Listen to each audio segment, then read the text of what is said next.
Why would we undertake these kinds of expeditions as scientists? Events that take time and effort and resources at some amount of risk? Why don't we rely solely on reading papers or thinking about the problem, studying images, or doing lab work? Why do we think it's scientifically valuable to go out and observe the geology in action? Well, first of all, we love the adventure, don't we? We hear these kinds of stories and we think, I have got to do that. But we might ask ourselves, why do we think that of some place that is so hard to access?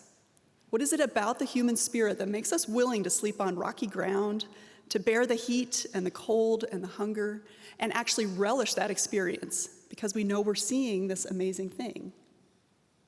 We explore so that we may discover. We understand as scientists that we can learn more about our natural world simply by exploring it. Imagine being on the New Horizons team, having worked and waited for at least 15 years to get to Pluto, and now seeing that, first of all, everything worked, thank goodness. And those beautiful images are appearing on your computer screen, and you are the first people to see that amazing alien landscape for the very first time. All of this happened because we decided to go. If we did not commit to the expense and effort of flying a spacecraft all the way to Pluto, we would not know any more about the surface than what the Hubble Space Telescope provided us in images like this one, so blurry, indefinitely. This is the best we can do from Earth. But now, whenever we think of Pluto, this will appear in our minds with love.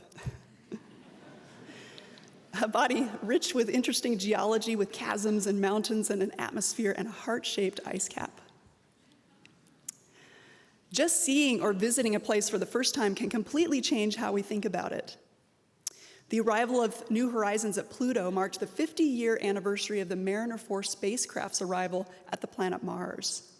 There was a lot of excitement surrounding this event because observations of Mars by telescope that were pretty poor in resolution had given us tantalizing hints of color differences that could be vegetation, of lines that crisscrossed the surface that might be canals. It was the beginning of the space age and the height of the Cold War, and from the mouth of one who was involved at the time, interest was intense. The first of just a few kilobits of images in total returned by Mariner 4, can you imagine that? Showed us a surface that was dry and dusty and cratered. There were no forests or canals, and the promise of life receded to small, isolated locations or buried underground. Our disappointment in the prospects for a more captivating Mars was palpable and lasted for decades. We have since been back to Mars in force with orbiters, landers, and rovers, and we have seen that our close neighbor is a much more interesting place once again. So we should remember that places, perhaps like people, bear a second and a third and a fourth look to truly understand them. Just after arriving home from Apollo 15, Scott quoted Greek historian and philosopher Plutarch, "The mind is not a vessel to be filled, but a fire to be lighted." I absolutely believe that to be true, especially in the context of working with students. And I believe the best way to ignite this fire in you is to bring you into the field. I may go into the field with my own ideas and goals for what I want to accomplish there, or what I think is important to see, but you bring your knowledge and understanding, your own experience, and you see things that I didn't. You bring a new light to this work that I'm doing. We hope that as we go out and explore, we bring with us an open-mindedness so that we can be ready to discover.